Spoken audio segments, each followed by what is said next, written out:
ప్రభునామంన అందరికీ శుభములు, వందన మరణాతులండి. ఈరోజు దేవుని వాక్యాన్ని మీతో పంచుకోవాలనుకుంటున్నాను. కీర్తనల గ్రంథము 3వ కీర్తన ధ్యానం చేసుకుందాము. అబ్షాలోమును తన కుమారుని ఎదుట నుండి పారిపోయినప్పుడు దావీదు రచించిన కీర్తన.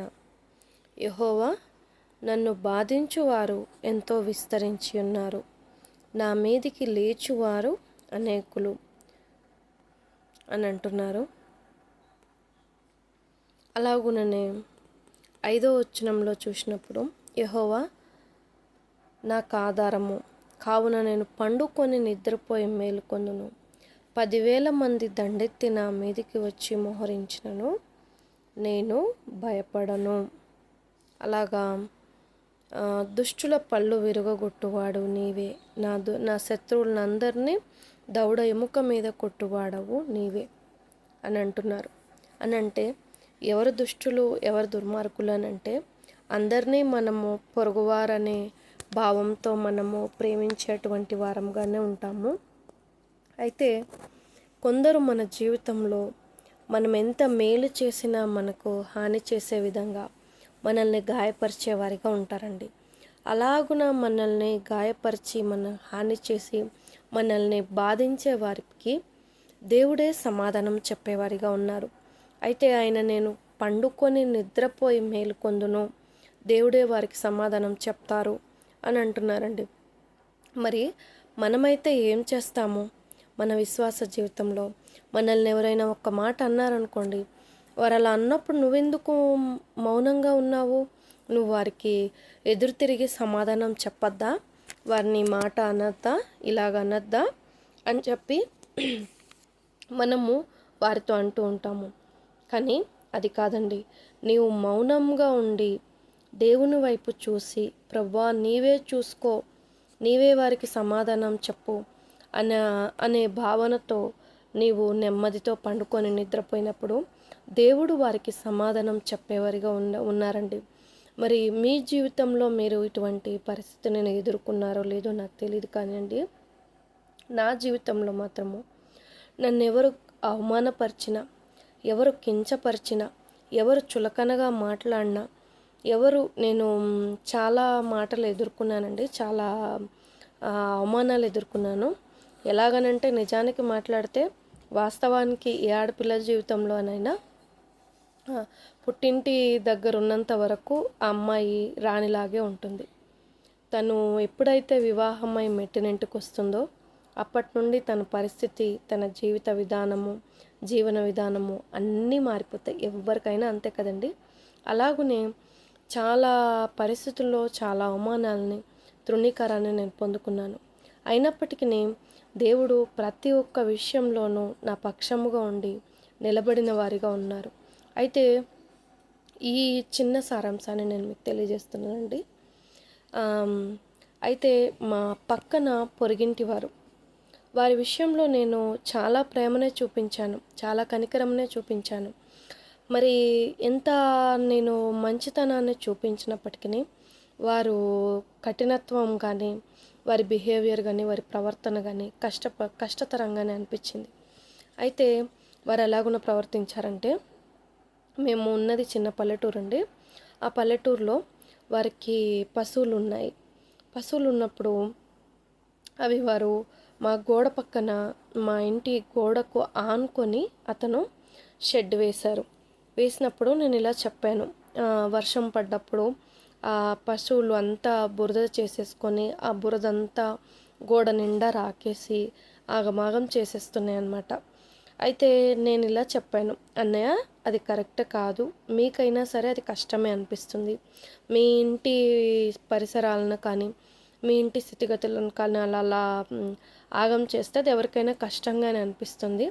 అది కరెక్ట్ కాదు, మీరు కొంచెం దూరంగా కట్టేసుకోండి, లేదా పక్కన కట్టేసుకోండి అని చెప్పి నేను చెప్పాను. లేదు దూరంగా షెడ్ వేయండి అని చెప్పినప్పుడు ఆయన చాలా కష్టతరంగా, నువ్వేం చేసుకుంటావో చేసుకో, నేను ఆ షెడ్ తీయను అని చెప్పి ఆయన అన్నారు.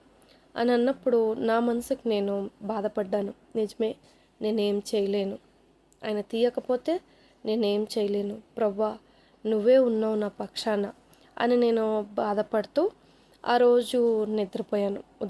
ఉదాహరణ కాదు, అది నిజమే. నా జీవితంలో ఎదురైన ఒక స్థితిగతి, ఒక సమస్య లేదా పరిష్కారం అనుకోండి. పడుకున్నాను. బహుశా నేను అలా అన్నాను, వారితో వాదన ఆడాను కాబట్టి, వారితో వాదన అంటే ఇలా తీసేయండి అని నేను చెప్పినప్పుడు అతను అలా అన్నారు. సరేలే అని చెప్పి నేను ఊరుకున్నాను. మరి చీకటితో అది పడేసుంటే, చీకటితో పడిపోయి ఉంటే షెడ్, అది నిజంగా నేనే పడేశానని వారు అనుకునేవారేమో. అది మార్నింగ్ మేము 6:30, 7 లేచే వరకు, నిద్రలో లేచే వరకు పెద్ద సౌండ్ వచ్చింది. సౌండ్ వచ్చి ఏంటా అంత సౌండ్ వచ్చింది అనుకున్నాం. తీరా చూస్తే ఆ పశువు, బర్రె తన కొమ్ములతో తలపట్టి ఇలా లాగేస్తే షెడ్ మొత్తం పడిపోయిందండి. పడిపోయిన తర్వాత ఆ రోజు అలా పడిపోయింది. మేము ఆశ్చర్యానికి గురయ్యి సంతోషపడ్డాము. రాత్రి నేను ఇలా బాధపడ్డాను, నువ్వేం చేసుకుంటావో చేసుకో అని అన్నారు ఆయన. మరి నేనేం చేయలేను, నేనేం గొడవ పడలేను, నేను ఆర్గ్యుమెంట్కు దిగలేను అని చెప్పి నేను ఇలా బాధపడ్డానండి. ఉదయాన్నే షెడ్ ఎలా పడిపోయిందో అర్థం కాలేదు. షెడ్ పడిపోయిందంట అని చెప్పి నేను నా భర్తతో చెప్పాను. ఆయన కూడా ఆశ్చర్యపడ్డారు. ఆ తర్వాత మరలా ఆయన రాత్రంతా కూర్చొని మళ్ళా షెడ్ వేశారు. మళ్ళీ ఎలా పడిపోయిందో మళ్ళీ పడిపోయింది. మరలా వేశారు, మరలా పడిపోయింది. నిన్నటి దినాన్న కూడా నేను అటువైపు నుంచి వస్తుంటే షెడ్ పడిపోయింది. అయితే నువ్వు మౌనంగా ఉండు, నువ్వు ఓర్చుకొని ఉండు, నువ్వు చేసే మేలు చెయ్యి, నువ్వు ప్రేమించేది ప్రేమించు. ఎవరి పట్ల అయినా నిన్ను ఎవరైతే ఎంత చులకనగా చూస్తారో, నువ్వేం చేయగలవు, నీ ఇంటిలోని వారైనా, నీ బంధువులైనా, నీ రక్త సంబంధికులైనా, ఎవరైనప్పటికీ నువ్వేమీ చేయలేవు అని అంటారు. నువ్వేమి చెయ్యొద్దు. నువ్వు నీ దేవుణ్ణి నమ్ముకొని మౌనముగా ఉండు, ఊరుకొని ఉండు. దేవుడే నీకు ప్రతి ఒక్క సమస్యకు పరిష్కారం చెప్పేవారుగా ఉంటారు. ఎందుకంటే ఆయన న్యాయమూర్తి. ఆయన నమ్ముకున్న వారికి ఆయన న్యాయం చేసేవాడు కాదు. ఆయన ఎటువైపు న్యాయం ఉంటుందో అటువైపు ఆయన ఉంటారు. అది కూడా మీరు గుర్తుపెట్టుకోండి. ఆయన మాకు తీర్పు తీర్చట్లేదు అని అంటే అందులో మన పొరపాటు ఉందని మనం గ్రహించుకోవాలి. ఆయన మనకు న్యాయం చెయ్యట్లేదు, మన పక్షముగా లేరు ఆయన అని అంటే మనం చేసే ఫైటింగ్, మనం చేసే యుద్ధం కరెక్ట్ కాదని మనం గ్రహించుకోవాలి. అలాగున దేవుడు నీ పక్షంగా ఉంటే ఎన్నిసార్లు నీకు వ్యతిరేకంగా ఎవరు ఏ కార్యం చేయాలనుకున్నా వారు ఓడిపోయేవారిగానే ఉంటారు, వారు గెలిచేవారిగా ఉండరు. అలాగున గుర్తుపెట్టుకోండి. ఈ చిన్న సారాంశం, మీరు ఇది జరిగిన సారాంశం. మీ విశ్వాస జీవితంలో మీరు కూడా ఏదో ఒక సమయంలో కొందరు ఎదుర్కొనే ఉండొచ్చు. కొందరు భక్తిలో ఇప్పుడిప్పుడే నిలబడుతున్న వారైతే మీరు గ్రహించుకోండి. ఇది అనుభవాలతో చెప్తున్న వాక్యం, అనుభవించిన వాక్యం కనుక మనకి ఎవరైనా మన వైపు విరోధముగా లేచినప్పుడు భయపడొద్దు, బాధపడొద్దు, నీవు సమాధానం చెప్పాలనుకోవద్దు. కానీ దేవునికి అప్పగించి యెహోవానే చూసుకుంటాడు, తండ్రే చూసుకుంటాడని మీరు ధైర్యంగా ఉండండి. ఆయనే సమాధానం చెప్పేవారుగా ఉన్నారు. కనుక విన్న వాక్య వర్తమానాన్ని ఆయన మనందరి వినికిడిలో భద్రపరిచి నూరంతల ఫలింపు దయచేయనుగాక. తప్పులుంటే క్షమించండి. ఇదిగో సిలువను గూర్చిన వార్త నశించు వారికి వెరితనం, కానీ మనకైతే రక్షింపబడుచున్న మనకు జీవమై ఉన్నది.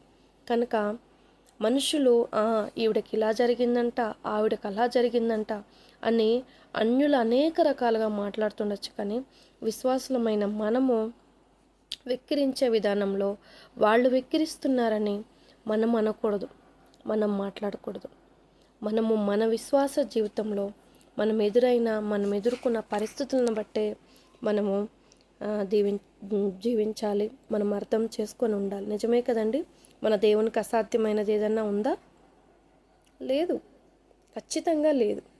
అది ముమ్మాటికి లేదు. ఆయన ఏది మేలైనదో మనకి ఎంచి చేసేవారిగా ఉన్నారు. కనుక మనము ప్రతి ఒక్క విషయంలోనూ మనం ఒకరికొకరము సహోదర ప్రేమ భావము కలిగి ఉండాలి. Praise the Lord. May God bless you all. తప్పులు ఎంచేవారముగా ఉండకూడదు.